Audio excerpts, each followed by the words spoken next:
وَلَقَدْ يَسَّرْنَا الْقُرْآنَ لِلذِّكْرِ فَهَلْ مِن مُّدَّكِرٍ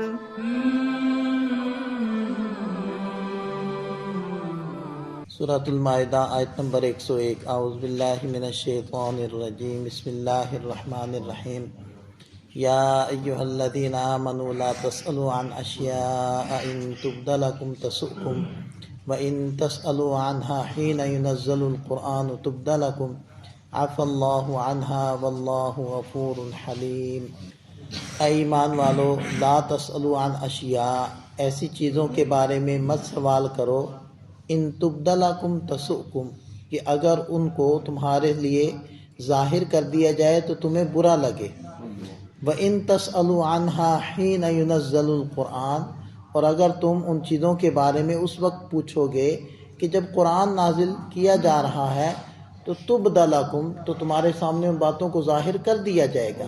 عفا اللہ عنہا، جو ہو چکا اللہ نے اس کو معاف کیا، واللہ غفور حلیم، اور اللہ تعالیٰ بخشنے والے اور بردبار ہیں۔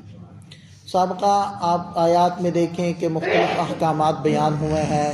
شراب کی حرمت کا حکم بھی آیا، میسر یعنی جوئے کا، اور جو وہ تیر وغیرہ نکالتے تھے ان کا، اسی طرح شکار کے بارے میں، یعنی احرام کی حالت میں شکار کرنے کے احکام آئے، اور پھر سمندری شکار کی اجازت کا مسئلہ آیا۔ تو ان احکامات کو ذکر کرنے کے بعد اللہ تعالیٰ ارشاد فرما رہے ہیں کہ جن باتوں کے بارے میں ہم آپ لوگوں کو تفصیلات نہ بتائیں تو آپ بھی نہ پوچھیں۔ بعض چیزیں اجمالی طور پر بتائی جاتی ہیں، بس ان سے جو بات سمجھ میں آئے اس کو مان لیا جائے۔ زیادہ کھود کرید کے اندر پڑیں گے، پھنس جائیں گے۔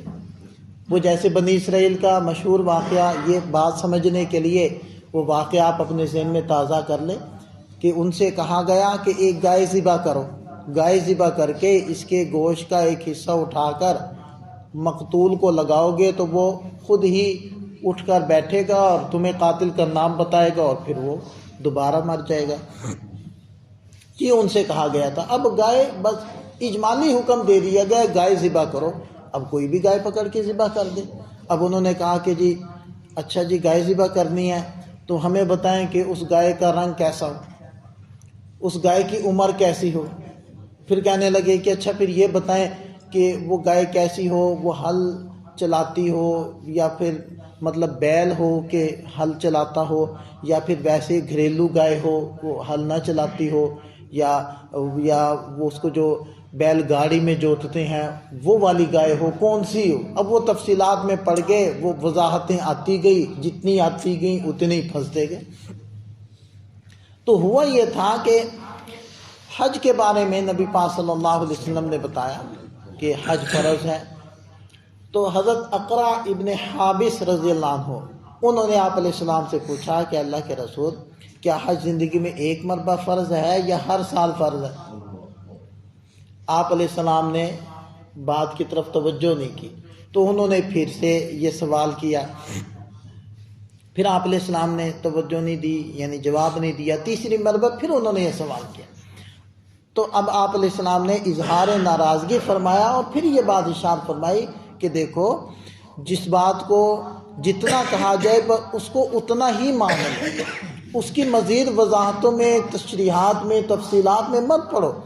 اگر میں کہہ دیتا کہ ہاں ہر سال فرض ہے تو پھر یہ ہر سال فرض ہو جاتا، کیونکہ نبی پاک صلی اللہ علیہ وسلم شارع ہیں، اللہ تعالیٰ شارع ہیں اور آپ علیہ السلام شارع ہیں۔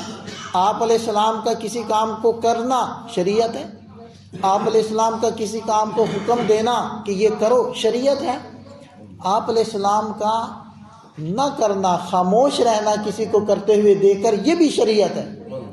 آپ علیہ السلام کا کسی کام کو دیکھ کر تائید کر دینا، تعریف کر دینا، یہ بھی شریعت ہے، یہ بھی سنت ہے۔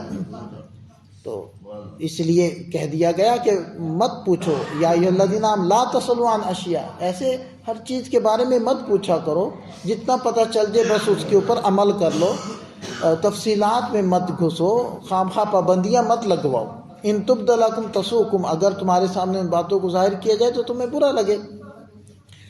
وَإِن تَسْأَلُوا عَنْهَا حِينَ يُنَزَّلُ الْقُرْآنُ تُبْدَ لَكُمْ۔ اب اس آیت کے حصے سے پتہ چلتا ہے کہ اگر تم اس وقت پوچھو گے جب قرآن نازل کیا جا رہا ہے تو وہاں احکامات بن کر وہ جو تفصیلات ہوں گی وہ تمہارے اوپر لاگو ہو جائیں گی، اس لیے مت پوچھو۔ عفا اللہ عنہا، جو ہو چکا اللہ نے معاف کر دیا، واللہ غفور حلیم، اللہ تعالیٰ بخشنے والے ہیں، بردبار ہیں۔ اب وہ چیزیں تو ختم ہو گئیں، قرآن کا نزول جو تھا وہ مکمل ہو گیا، اب کوئی قرآن نہیں اترے گا، اب کوئی نیا حکم نہیں اترے گا، اب جو شریعت اسلام ہے اب تو وہی ہے۔ اب تفصیلات کے پوچھنے سے آپ پر مزید پابندیاں تو نہیں لگیں گی، لیکن اس میں یہ ہوتا ہے کہ بعض احکام ایسے ہوتے ہیں کہ اس میں گنجائش ہوتی ہے کہ آپ ایسے کر لو، ایسے کر لو۔ میں ایک مثال دے رہا ہوں کہ ظہر کی کسی کی پہلی 4 سنتیں رہ گئی تو ظہر کی فرائض کے بعد اس کو اجازت ہے کہ وہ پہلے 2 رکعتیں سنت پڑھ لے، پھر 4 رکعتیں پڑھ لے، یا پہلے 4 پڑھ لے پھر 2 پڑھ لے، اس کو اجازت ہے۔ اب خواہ اس میں کھود کرید میں لگنا نہیں جی پہلے بہتر کیا ہے، پہلے کیا پڑھنی چاہیے۔ بھئی جب گنجائش ہے تو آپ دونوں طرح کر سکتے ہو، پھر خواہ پابندی کیوں لگواتے ہو؟ تو بعض لوگوں کو عادت ہوتی ہے کہ بال کی کھال اتارنا۔ اسی طرح اسی کے ضمن میں ایک اور بات ہمیں سمجھائی جا رہی ہے کہ جن باتوں کا تعلق ہمارے عقیدے سے نہیں ہے یا ہمارے عمل سے نہیں ہے تو خواہ ان کے بارے میں بحث کرنا، خواہ ان کے بارے میں پوچھنا، یہ بھی لایانی کاموں کے اندر لگنے کے مترادف۔ یہ کوئی دین کی خدمت نہیں ہے، یہ کوئی حصول علم نہیں ہے۔ بھی بتاؤ جی حضرت موسیٰ علیہ السلام کی والدہ کا کیا نام تھا؟ حضرت عیسیٰ علیہ السلام کے ساتھ جو حواریین تھے ان کا کیا نام تھا؟ حضرت نوح علیہ السلام کی کشتی کتنی لمبی چوڑی تھی؟ یوں کے سوالات، یوں کی بحثیں کر رہے ہیں۔ بھئی ان کا کیا تعلق ہے ہمارے عمل سے؟ اگر ہمیں پتہ چل بھی جائے گا تو ہمیں کیا ہمارے درجات بڑھ جائیں گے یا ہم عملاً ہمارے سامنے کیا چیز آ جائے گی؟ بعض عجیب و غریب سوال۔ ایک صاحب مجھے وہ کہنے لگے، بڑی عمر کے، وہ روک کر مجھے کہنے لگے کہ آپ سے ایک سوال پوچھنا ہے۔ تو میں حیران بھی ہو گیا، پریشان بھی ہو گیا۔ حیران اس لیے ہوا کہ ان بزرگوں نے کبھی سوال پوچھا نہیں ہے، یہ سوال پوچھنے لگے ہیں۔ پریشان اس لیے ہو گیا کہ پتہ نہیں کیسا سوال پوچھیں گے، پتہ نہیں مجھے آئے گا نہیں آئے گا۔ تو میں نے کہا جی پوچھیں جی۔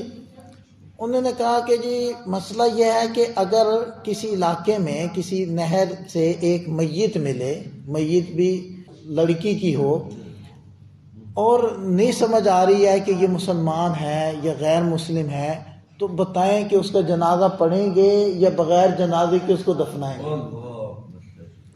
تو میں نے کہا بزرگوں میرا نمبر آپ نوٹ کر لو، جب یہ مسئلہ ہونا تو پھر آپ نے مجھے کال کر لینی ہے، میں آپ کو پھر بتا دوں۔ ابھی تو ہوا نہیں ہے نا۔ تو خواہ فرضی سوالات، اگر یہ ہو جائے گا تو کیا ہوگا، وہ ہوگا تو کیا ہوگا۔ بھئی جو ہونا ہے، یہ جو تمہیں پیش آ جائے تم اس کی بات پوچھو، جو نہیں پیش آیا فرضی سوالات کیوں کرتے؟ تو ایسی باتیں نہیں پوچھنی چاہیے، ایسی مباحث میں بھی نہیں لگنا چاہیے۔ خاص طور پر یہ بہت ہی نازک مسئلہ، تقدیر والا مسئلہ۔ بھی کوئی صاحب علم ہو اور آپ سمجھنا چاہتے ہوں تو ان سے سوالات کر لیں، ان سے سمجھ لیں۔ پھر اکیلے میں جب آپ بیٹھ کر اس کو موضوع بحث بنائیں گے تو ہو سکتا ہے آپ اس بحث سے اٹھیں تو آپ ایمان سے بھی فارغ ہو چکے ہیں، ان حدود کو کراس کر چکے ہوں کہ جہاں تک پہنچنا آپ کے لیے ممنوع تھا۔ ایسی گفتگو نہیں کرنی چاہیے۔ اور ویسے بھی اسلام کا جو مزاج ہے وہ کیا ہے؟ من حسن اسلام المرء ترکہ ما لا یعنی، جس سے اس کو کوئی سروکار نہیں ہے ان باتوں کو چھوڑ دینا، یہ اسلام کی خوبصورتی ہے۔ ضرورت کی بات کرو، اور جس کا آپ کے عمل سے تعلق ہے، جس کا تمہاری دنیا سے یا آخرت سے تعلق ہے وہ بات کرو۔ جن چیزوں کا ان سے تعلق نہیں ہے ان مباحث میں پڑھنے کی ضرورت نہیں ہے۔ اس لیے ارشاد فرمایا کہ قد سألها قوم من قبلکم، تم سے پہلے ایک قوم ایسے سوالات پوچھ چکی ہے، ثم اصبحوا بها کافرین، پھر جب ان کے سامنے وضاحتیں آئیں تو انہیں لگا کہ یہ تو کام مشکل ہے، حالانکہ ان وضاحتیں لینے سے پہلے ان کو آسان لگ رہا تھا۔ اب جب انہوں نے پوچھ کے وہ پابندیاں لگوا لی تو کہنے لگے یہ تو مشکل ہے، ہم تو نہیں اس پر عمل کریں گے۔ ثم اصبحوا بها کافرین، پوچھ کر پھر اس کے منکر ہو گئے، کہنے لگے ہم نہیں اس کو مانتے۔ تو ایسا مت کرو، بس جو بتایا جائے، جتنا بتایا جائے اس کو مان لو، اور غیر ضروری سوالات مت کرو۔ وہ اکبر الہ آبادی کا شعر ہے نا، مذہبی بحث میں ہم نے کی ہی نہیں، فالتو عقل مجھ میں تھی ہی نہیں. تو وہ اس بحث سے مراد بھی نا یہ والی بحث ہے جس کی طرف آج کس درس میں اشارہ ہے. اللہ صلی اللہ علیہ وسلم.